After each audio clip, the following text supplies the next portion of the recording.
हमारे सोच विचार, कई बार हमारा चाल चलन परमेश्वर को अच्छा नहीं लगता है। हम मसीह में तो रहते हैं पर मसीह की चाल हम नहीं चलते हैं। Hallelujah, hallelujah.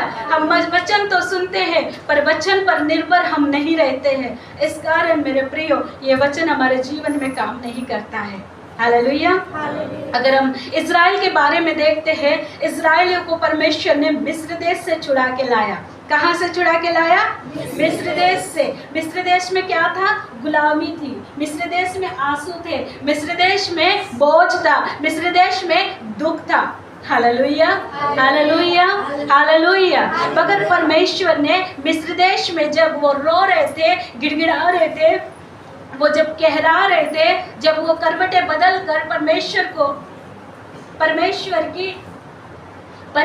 की इबादत कर रहे थे, उस समय परमेश्वर ने उनके आंसू को देखा है।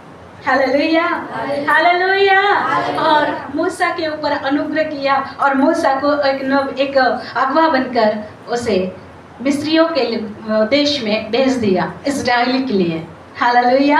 और एक मूसा अयोग्य समझते थे, उस मूसा के द्वारा इस्राएलियों को लेकर चला है परमेश्वर। हालेलुया, आमीन, हालेलुया। जब हम बिछौने में आंसू बहाते हैं, उस समय भी परमेश्वर हमारे आंसू को देखता है। हमारे आंसू शायद हमारे बच्चे न देख सके, हमारे आंसू शायद हमारे माँ बाप ना देख सके, हमारे आंसू शायद हमारी बीवी ना देख सके, हमारे आंसू शायद हमारे पति ना देख सके, हमारे आंसू शायद हमें कोई अपने न देख सके, पर वो हमें निहारता है। क्या करता है? वो हमें निहारता है। राजा एजकिया के बारे में कितने लोग पढ़े? एजकिया मरने पर था। यशायाह नबी को परमेश्वर भेजते हैं। यशायाह नबी को भेजकर क्या कहते हैं? हे एजकिया, तू अपने घराने के प्रति जो आज्ञा देना है तू दे दे, क्योंकि तू नहीं बचेगा। Hallelujah, hallelujah.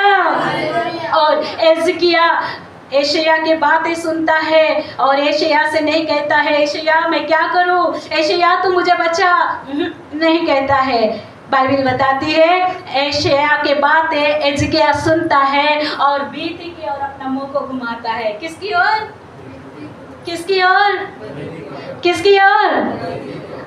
दीवार की ओर अपने मुंह को घुमाता है और बिलक बिलक कर रोता है, हे यहोवा, हे परमेश्वर, मेरे जीवन का सुमरन कर।